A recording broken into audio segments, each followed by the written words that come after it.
हरे कृष्णा। भक्ति रसामृत सिंधु हम 21 चैप्टर पढ़ रहे हैं।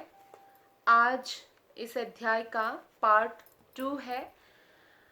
भगवान श्री कृष्ण के जो है 50 गुणों के बारे में हम पढ़ चुके हैं और ये 50 गुण जो है भगवान के अंदर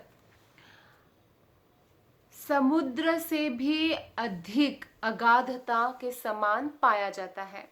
हालांकि ये जो गुण है ये भक्तों के अंदर भी पाया जाता है, क्योंकि भगवान के ही अंश है समस्त प्राणी। तो अगर वो भक्ति का विकास करते हैं तो ये गुण उनमें प्रवेश करते हैं, या मान लीजिए ये गुण जो वो अभक्त होते हैं, जो थका हुआ होता है, तो ये गुण परिलक्षित होने लगता है, लेकिन वो इतना कृष्ण के समान विकसित नहीं होता है। इस गुणों की बहुत कम मात्रा में जो है जीवात्माओं के अंदर पाया जाता है, वो भी तब जब वो भगवान कृष्ण के शुद्ध भक्त बन जाता है।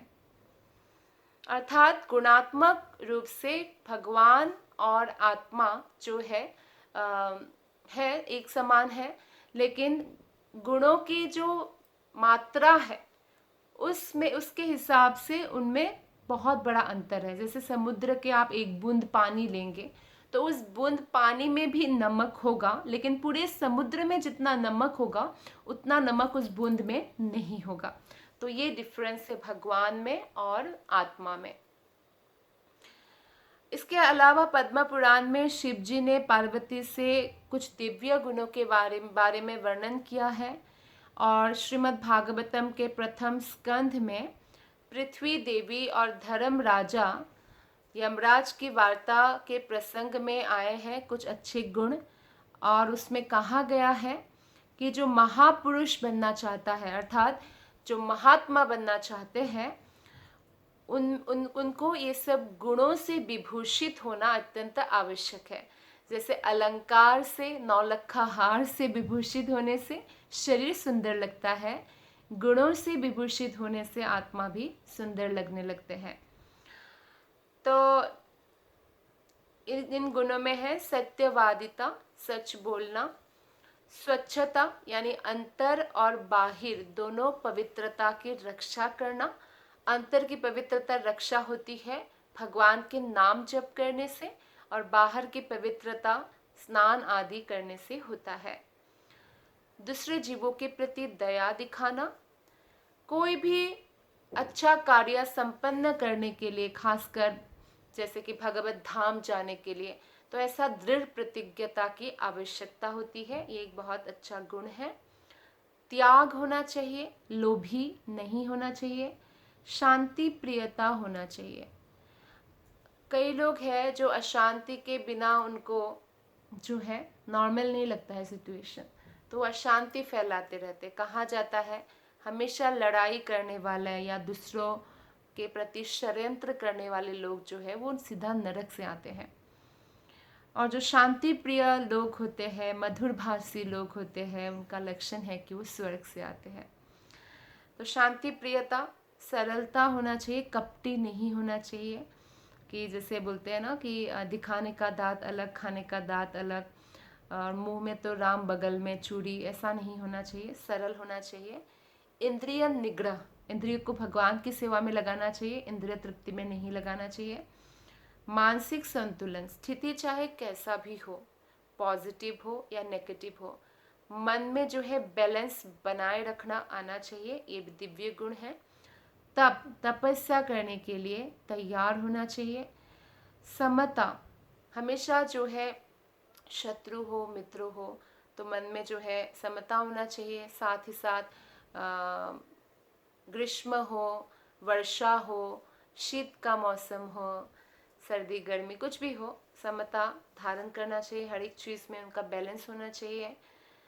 सहनशीलता होनी चाहिए। सहनशीलता एक बहुत ही बड़ा गुण है जो कलयुग के लोगों में बहुत कम मात्रा में पाया जाता है, या किसी किसी में बिल्कुल भी नहीं पाया जाता। इसीलिए शॉर्ट टेम्पर्ड होना ये सब अवगुण आता है। तो सहनशीलता के ऊपर ही डिपेंड करता है कि एक व्यक्ति जो है वो कितना प्रगति करेगा भक्ति में। शांति, विद्वता, विद्वता या ज्ञान किसके ऊपर होना चाहिए? भगवान के बारे में जानने के ऊपर होना चाहिए। उनके मन में भौतिक चीज़ों के प्रति विरक्ति होना चाहिए। ऐश्वर्य, किसको सच्चा ऐश्वर्य मानता है भक्त? कृष्ण ही उनका परम धन है। धन मोर नित्यानंद, पति मोर गौरचंद्र, प्राण मोर युगल किशोर। तो धन कौन है? कृष्ण।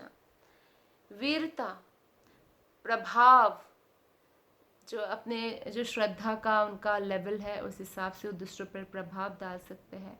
शक्ति, स्मृति, स्वतंत्रता, चातुर्य आदि उनमें होता है। कांति होता है। आप देखिए कि भक्त शारीरिक तौर पे भले ही बहुत सुंदर दूसरों को ना लगे, लेकिन उनमें एक अद्भुत कांति होता है कृष्ण के प्रति उनके हृदय में प्रेम के कारण।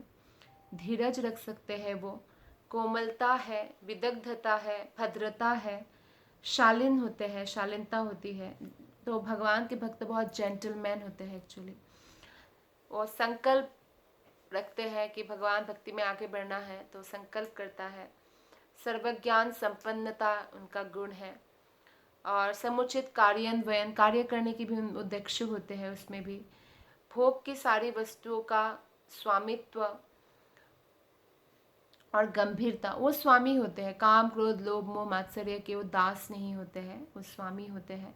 जैसे कि अलेक्जेंडर जब एक साधु को अपने साथ अपना देश ले जाना चाहा भारत जीतने के बाद, तो साधु ने जाने से मना कर दिया। तो अलेक्जेंडर ने कहा कि तुझे पता भी है मैं कौन हूँ, विश्व विजयी हूँ। तो वो कहते हैं तू विश्व विजयी होगा तो पर फिर भी तू मेरे दास का दास है। तो समझ नहीं पाया विश्व विजयी अलेक्जेंडर। तो उन्होंने कहा कि क्रोध मेरा दास है और तू क्रोध का दास है, इसलिए मेरे दास के दास है। तो इस तरह से जो है वो गंभीरता मेंटेन करते हैं, स्थिरता होती है उनमें, आज्ञाकारिता होती है, अर्थात जो अथॉरिटी है, जैसे गुरु है या जो अन्य वैष्णव आचार्य है, उनके आज्ञाओं के प्रति, शास्त्रों के आज्ञाओं के प्रति उनका पूर्ण श्रद्धा होती है। यशस्वी भी होते हैं, उनमें आदर्शशीलता होती है, दूसरों को आदर देते हैं। और मिथ्या अहंकार का अभाव। मिथ्या अहंकार क्या है? सबसे बड़ा, मैं ये शरीर हूँ, है ना, वो अहंकार का अभाव होता है। तो जो लोग महान बनना चाहते हैं वे इन गुणों के बिना नहीं बन सकते। अतः वह निश्चित है कि ये गुण परमात्मा कृष्ण में अवश्य पाए जाते हैं, क्योंकि भगवान से महान कोई भी नहीं है और हम भी इन गुणों को डेवलप कर सकते हैं। तो ये जो 50 गुण है, इसके अलावा 5 गुण और पाया जाता है कृष्ण में।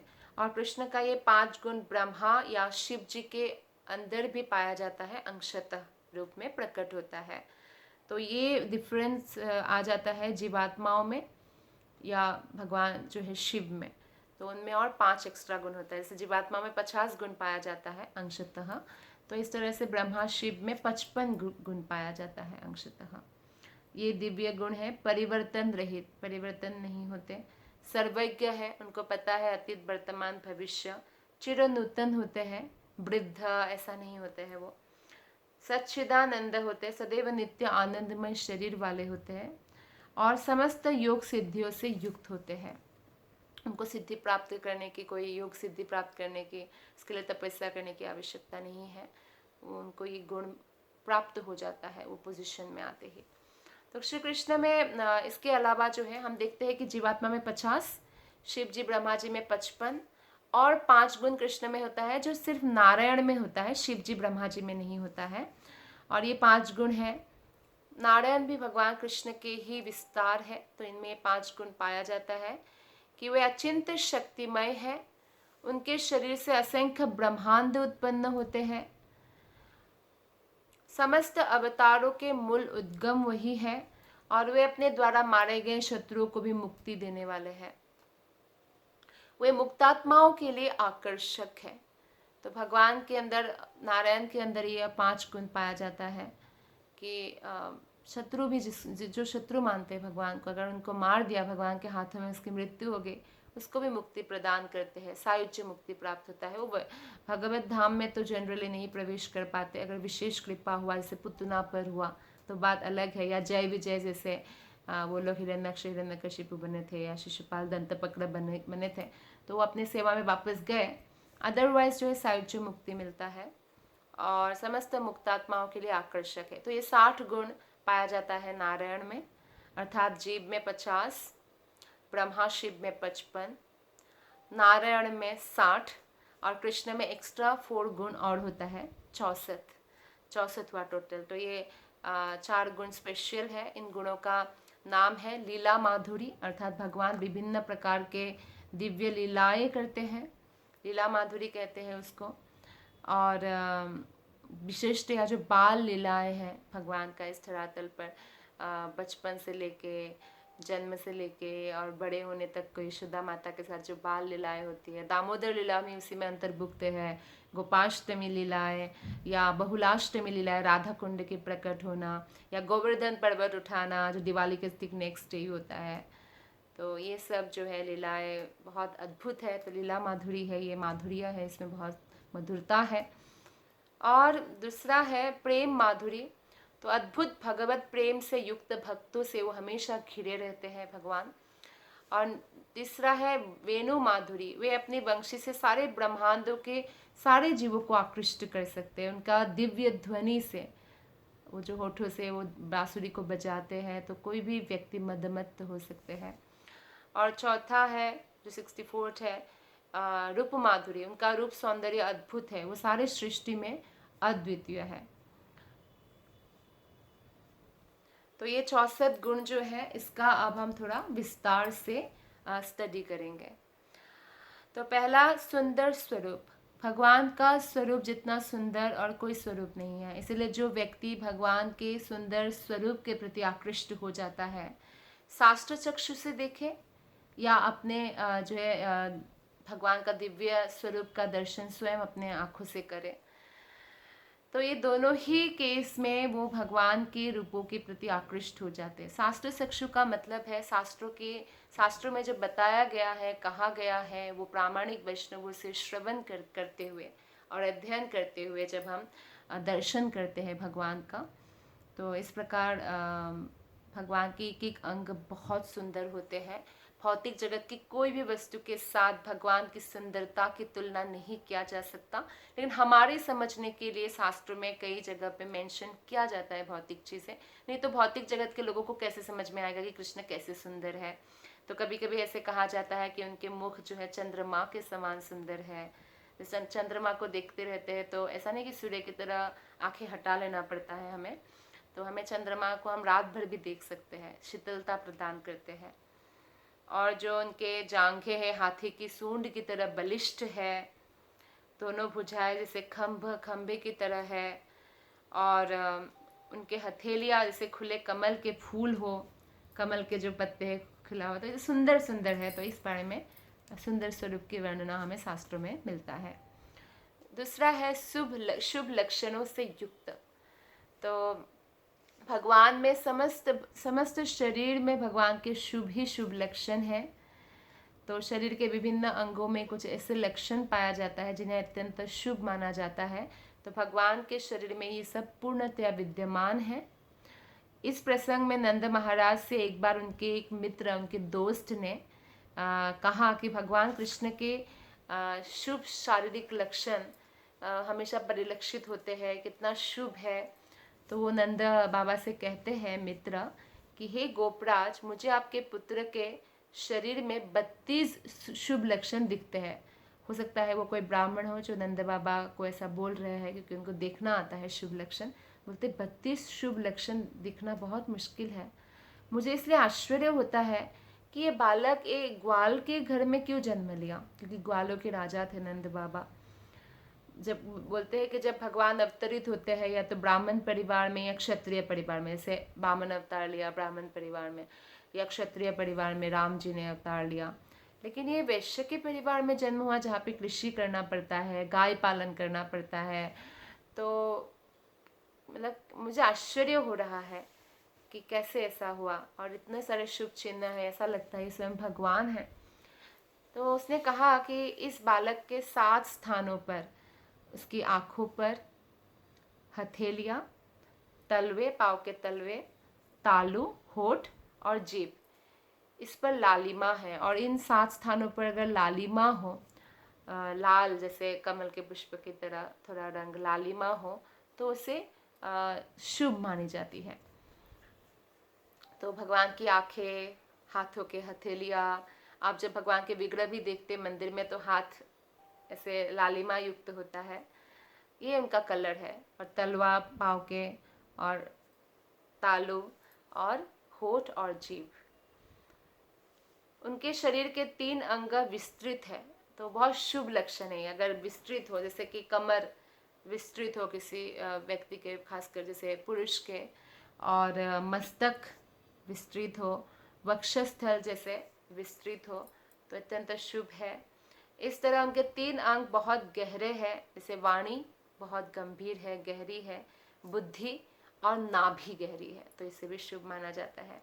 उनके शरीर के 5 अंग उन्नत है बहुत, नाक एकदम पॉइंटेड है, और बाहें उन्नत है, कान, मस्तक तथा उनकी जांघें। उनके 5 अंगों में सुकोमलता है, उनकी त्वचा, स्किन बहुत सुकोमल है। बाल जो, हाँ, बाल जो सिर में है या बॉडी के अन्य पार्ट में है, और बहुत कोमल है। साथ ही साथ उनके दांत बहुत जैसे सुंदर है, और अंगुलियों के पोर। तो इन समस्त स्वरूपों का समुच्चय महापुरुष के ही शरीर में देखा जाता है, ऐसा उन्होंने बोला नंद बाबा को, नंद बाबा के मित्र ने, कि इतना शुभ लक्षण है आपके बेटे के शरीर में। और हथेली की भाग्य रेखाएं भी शुभ मानी जाती है। तो इस प्रसंग में वृद्धा गोपी, एक वृद्ध उम्र के गोपी ने राजा नंद को बोला कि आपके पुत्र के हथेली में अद्भुत रेखाएं हैं। देखना आता है कई माताओं को, जैसे वृद्ध स्त्रियों को जिनको हाथ दिखना आता है, तो उन्होंने नंद बाबा को कहा कि उनके हथेली में कमल के फूल है, चक्र के चिन्ह है, वो बहुत शुभ है। और पैरों के जो तलवा है उसमें ध्वजा, वज्र, मछली, अंकुश तथा कमल के चिन्ह है। देखिए ना, ये चिन्ह कितनी शुभ है। इस बारे में, शुभ चिन्ह के बारे में भी संकेत दिया। नेक्स्ट 3rd पॉइंट है रुचिर। नेत्रों को बरबस आकृष्ट करने वाले सुंदर शारीरिक अंग रुचिर कहलाते हैं। मतलब जिस अंग से आंखें हट ही ना पाए। भगवान के सुंदर अंग सबको आकृष्ट करने वाले हैं। कृष्ण के शारीरिक अंगों में यह आकर्षक रुचिर स्वरूप पाया जाता है। श्रीमद् भागवतम में 3.2.13 श्लोक में इस संबंध में कथन मिलता है, जहाँ राजा युधिष्ठिर रासु यज्ञ कर रहे थे, और रासु यज्ञ में भगवान को भी आना था, तो मनोहर वेश धारण किए भगवान वहाँ पे प्रकट हुए, प्रवेश किया। तो जितने भी लोगों ने उनको देखा, विश्व भर के बहुत महत्वपूर्ण पुरुषों को आमंत्रित किया हुआ था, जितने भी लोगों ने कृष्ण को प्रवेश करते देखा, तो उन्होंने ये सोचा कि जो सृष्टा है, ब्रह्मा जी है, कृष्ण के इस शरीर की सृष्टि करने में अपना सारा कौशल, सारा टेक्निक लगा दिया, इससे सुंदर तो कोई हो ही नहीं सकता है। ऐसे रुचिर है भगवान। और कहा जाता है कृष्ण के दिव्य शरीर के 8 अंग को जो है कमल पुष्प के समान जो है माना जाता है, या सुंदर है बहुत, जैसे मुख कमल पुष्प के साथ समानता रखते हैं। उनके दोनों नेत्र, इसलिए बोला गया मुख कमल, कृष्ण के मुख कमल। और नेत्र को बोला जाता है कमल नयन, है ना, कृष्ण कमल नयन है। दोनों हाथ को बोला जाता है कर कमल कृष्ण का। उनकी नाभि कमल कहा जाता है। पंकज नाभाय, पंकज नेत्राय, पंकजांघ्राय, है ना। और उनके दोनों पाँव, तो ऐसे कहा जाता है। गोपियाँ तथा वृंदावन वासी सर्वत्र इन कमल पुष्पों की कांति देखते, और इस दृश्य से दृष्टि हटाने का उनका जी नहीं चाहता था। इसलिए गोपियों ने कहा था कि मूर्ख सृष्टा ने हमारे पलके क्यों बना दिया, हम पलकों को ऐसे झपकना भी नहीं चाहते, हम कृष्ण को दर्शन करना चाहती है। 4th पॉइंट है तेजोमय। बहुत कांति युक्त है भगवान, तेजमय है। ब्रह्मांड में जो व्याप्त ये तेज है, सूरज की रोशनी हो या चंद्र की शीतलता हो या जो आपका अग्नि या जो बिजली या कुछ भी जो जल रहा है, तेजमय कुछ भी आपको दिखे, ये सब जो है ब्रह्म ज्योति है। और ये ब्रह्म ज्योति कहाँ से आता है? कृष्ण की लोक ब्रह्म ज्योति से जो है उज्ज्वलित है। और कृष्ण के लोक से आया हुआ ये ब्रह्म ज्योति कृष्ण के लोक में कैसे विराजमान है? क्योंकि कृष्ण के दिव्य शरीर से निरंतर विकिरण होता रहता है, और इसीलिए जो है ये कृष्ण के दिव्य तेज है, हमेशा तेजोमय है, कृष्ण कांतिमय है। और भगवान के वक्षस्थल पर जो मणियां है वो तो सूर्य को भी मात देने वाला है, सूर्य की कांति को भी मात देने वाला है, इतना कांतिमय है। फिर भी भगवान की शारीरिक कांति की तुलना में ये मणियां आकाश के एक नक्षत्र जैसी चमकीली लगती है। जैसे तारे दिखते हैं ना, तो ऐसा ही लगता है। तो मणि जो है वो भगवान से ही इतना ज़्यादा जो है चमक निकलता है, इतना तेज निकलता है। तो अतएव कृष्ण का दिव्य तेज इतना अधिक है कि वो किसी को भी परास्त कर सकता है। जब कृष्ण अपने शत्रु मामा कंस को युद्ध स्थल जैसे यज्ञ स्थल में गए, तो वहां पर उपस्थित मल्लों ने कृष्ण के शरीर की सुकुमारता की प्रशंसा तो की, लेकिन उनके साथ मल्ल युद्ध करने के विचार से भयभीत भी हो गए। तब तो कृष्ण बहुत कोमल उम्र के थे, फिर भी इतने बड़े बड़े मल्ल योद्धा, जो कंस के मल्ल योद्धा, जो कृष्ण को मारने के लिए उन लोगों ने कृष्ण को अखाड़े में बुलाया, तो वो लोग कृष्ण की सुंदरता देखे भी हक्का बक्का रह गए और थोड़ा घबरा भी गए कि इनके हाथों कहीं हम मारे ना जाए, इतना तेजोमय है। कई बार तेज देख के जो है लोग घबरा जाते हैं ना, तो कृष्ण का तेज देखकर वो मल्ल युद्ध भी घबरा गए थे। 5वां पॉइंट है बलवान। अद्वितीय शारीरिक शक्ति वाला जो व्यक्ति है उसको बलियान कहा जाता है। जब कृष्ण ने अरिष्टासुर का वध कर दिया था, तो कुछ गोपियां कहने लगे कि सखिया देखो ना, कृष्ण ने किस तरह अरिष्टासुर को मार डाला। और अरिष्टासुर कोई साधारण असुर नहीं है कि छोटे से हाइट के, ऐसा नहीं है। वो असुर जो है बहुत विशाल था, पर्वत की तरह कठोर था। फिर भी कृष्ण ने जैसे एक रुई उठाना कितना मुश्किल है ना, कॉटन आपने उठाया और रखा, तो ऐसे रुई की तरह उठाकर बिना कठिनाई के दूर फेंक दिया। ऐसे नहीं कि बहुत जोर लगाना पड़ा या, ऐसा कोई नहीं है। कृष्ण ने ऐसे ही उठा लिया था, गोवर्धन भी ऐसे ही उठा के असुरों को फेंकते हैं। वो तो कभी कभी असुरों से युद्ध करते हैं क्योंकि उनको वीर रस का आनंद लेना होता है। तो असुर जब उन पर कोई भी अस्त्र फेंकते तो उनको ऐसा लगता है ऐसे कोई ऐसे फूल फेंके तो कुछ कष्ट नहीं होता है ना। तो कृष्ण का कोई भी बिगाड़ नहीं सकता है कुछ भी। जैसे हिरण्य कशिपु का भाई हिरण्याक्ष के साथ भी युद्ध किया था भगवान ने वराह अवतार में, कुछ फर्क नहीं पड़ा भगवान को। लेकिन भगवान की एक थप्पड़ से उनकी आंखें निकल गए, सारा अंग जो टूट गया, मर गया वो। तो भगवान बहुत जो है बलवान है। एक अन्य पद्य में कहा गया है कि हे कृष्ण भक्तों, कंदुक के समान गोवर्धन पर्वत को धारण करने वाले कृष्ण का बाया हाथ सारे संकटों से तुम्हारी रक्षा करे। भगवान का बाया हाथ, उसमें भी सबसे छोटा उंगली जो कनिष्ठ उंगली है, वो इतना पावरफुल है कि पूरे गोवर्धन को उठा लिया था। तो आप समझ सकते हैं कि भगवान जो है कितना पावरफुल है। तो धन्यवाद। आज हमने भगवान की 5 जो दिव्य गुण है उसको डिस्कस किया। आप सबका बहुत बहुत धन्यवाद। हरे कृष्ण।